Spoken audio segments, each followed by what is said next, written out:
It all started with a child's game that the inventor, Dr. James Naismith, used to play outside his schoolhouse when he was younger.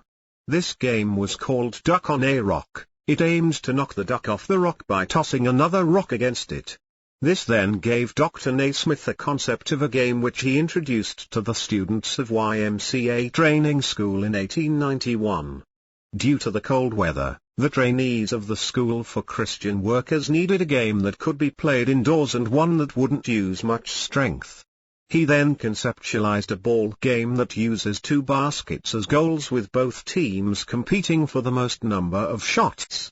Apart from the game itself, he also outlined the first 13 rules on playing the game, which covers the guidelines, distinction of violations and fouls, and the roles of both umpires and referees, including the duration of each game.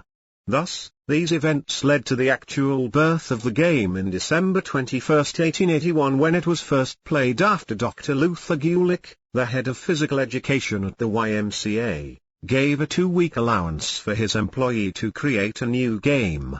While the game would be developed in the following years, the students of the YMCA training school loved it initially.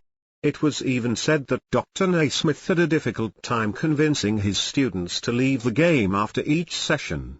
The game went on to be played in the Olympics in Berlin, Germany, where the USA team beat the Canadian team with a score of 19-8. At this time, there were 22 nations that joined the competition.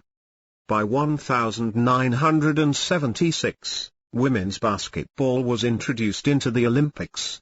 On August 3, 1949, in New York City, the National Basketball Association was formed. But prior to that were the creations of National Basketball League, NBL, in 1937, and Basketball Association of America, BAR, in 1946. The NBA now serves as the largest group in the history of basketball.